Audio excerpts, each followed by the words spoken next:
book is something great, especially for young people.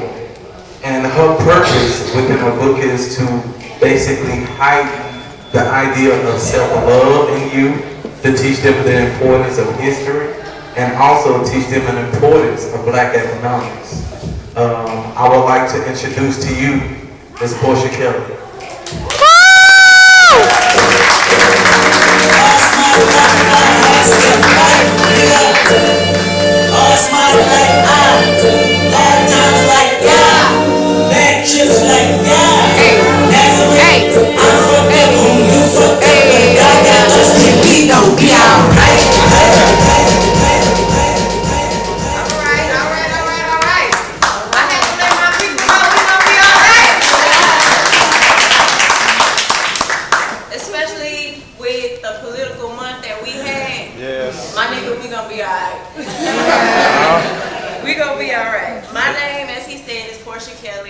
I'm the author of YBA, Young Black and American.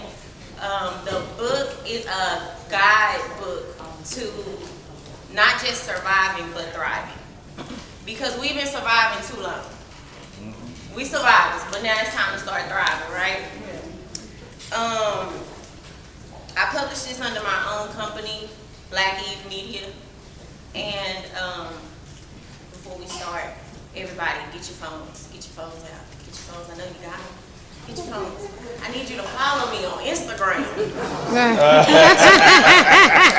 you don't have it, it's all right. Shoot your friend a text, say follow this chick. Instagram and Twitter, Black Eve Media, Black EVE Media. All right, so now we done got all that out the way. I'm gonna start this a little different. I'm gonna start with Q&A, right? But I'm gonna ask y'all the questions and y'all gonna give me the answers. Okay? So, first question. When did slavery end? Y'all just call it out. It did. 1865.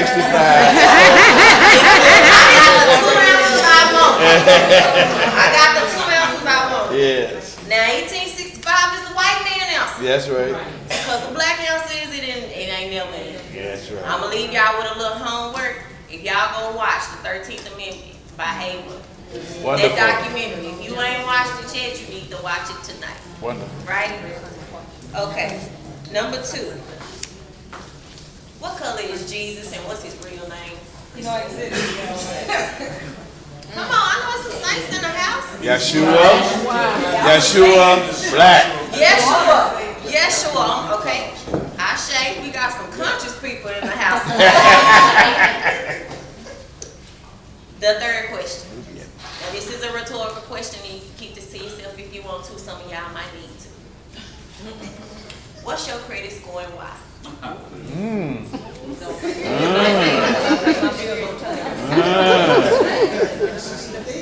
The why is the question. Okay, that's the question, right? Why? The why is the question.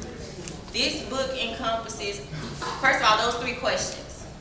We got religion, we got the social justice system and how it treats us, and then we have finances. These are the main 3 things keeping us at the bottom of the barrel, and we ain't even the bottom of the barrel. So if we're not even at the bottom of the barrel, and if we get a hold of those 3 main things, oh my God, what could we be? God. God. And my whole purpose of this book is to give this to young kids. I'm from a single parent home. My mama worked her butt off and instilled in me that fight. I didn't graduate first, second, or third. Well, I graduated third in my class. Okay. But I didn't graduate first or second, but I graduated with over $200,000 worth of scholarships. I went to college not knowing what the crap I was going to do, who the crap I was going to be, just knowing that I needed to do something. And had somebody laid out all these ground rules for me, baby, I probably would have been 20 steps ahead. And so in this book, I lay that out for these kids, but I do it in a totally different way. Because everybody can't take in things by just reading it. Every single chapter has YouTube videos, and I mean active, live, main videos of today. Every subject that I attack has a soundtrack, right? So I'm trying to keep the attention at all points in time. And when you read through, I have spaces for notes. So I'm just gonna shout out a couple of the chapters, the titles of the chapters for y'all. Log on to worldstar.com, the modern day minstrel show. Most of our kids don't even know what a minstrel show is. The next chapter, they ain't in sequential order, but you get what I'm saying. Stunning, everything stay on fleek. Next chapter, cash and your ratchet priorities. Next chapter. That was a good one. I can write a book on that. Next chapter, maneuvering the legal system while black. Okay. Next chapter, invisible racism. Next chapter, fixing white Jesus, a fast food god. I'm hurting feelings. Next chapter, the Christian jigaboo. Next chapter, slave education in the 21st century, because it's still slave education. Next chapter, my nigga. All right. Next chapter, white people and why you think they the shit. Misconceptions debunked.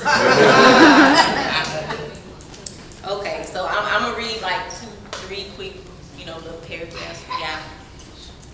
Have you ever just people watched, in particular in mixed company, white, black, and other, Mexican, Asian, whatever else? As black people, we usually stand out.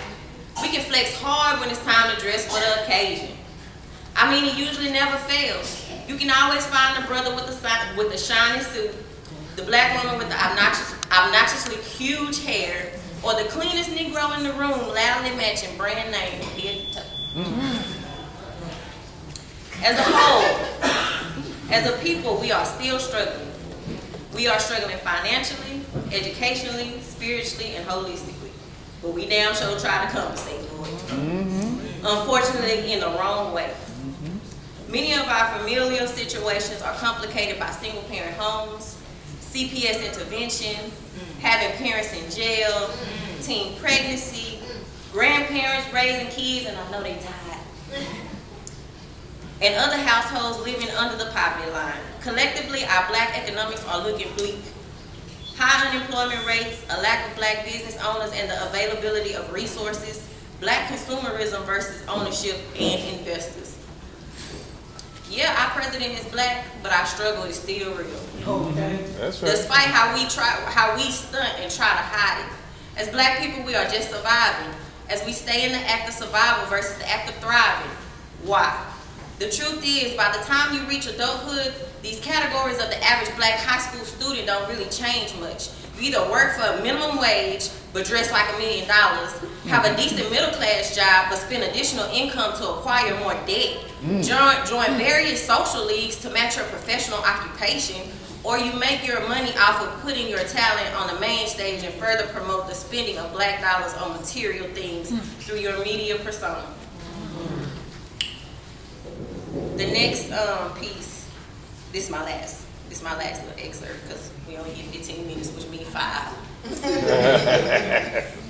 It's a poem called I'm On. On stands for original nigga. Well, Hello, my dear comrade. Hi, my friend. Hey, buddy. What's up, my nigga? See, I'd rather be your nigga because we be familiar. We be the same. Something like looking through a mirror, share the same pain. We move through life on the same way. We be kin, bound by the same skin, melanated deep as a mahogany seated mandolin. Strumming on its strings, we speak the same voice. Ebonics just so happen to be our method of choice. Sounds as sweet as your granny's green, more southern than that old school bathtub gene. Deeper than cotton seeded fields, based with soulful Negro spirituals. Cause see, my people, we be so lyrical, or at least we used to. Used to know our own worth, but nowadays niggas seem to need a spiritual rebirth. Used to know we gave nativity to the earth via a black virgin birth. Used to know that niggas roam the lands and own the sands. Used to know that niggas navigated the seas before white people could speak.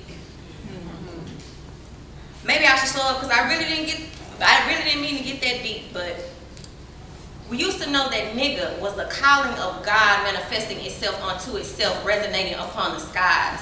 You see, my niggas, real niggas knew that the sun in the sky connected to the gleam in your eye, reflected the moon in the dark sky that projected the melanin into the atmosphere.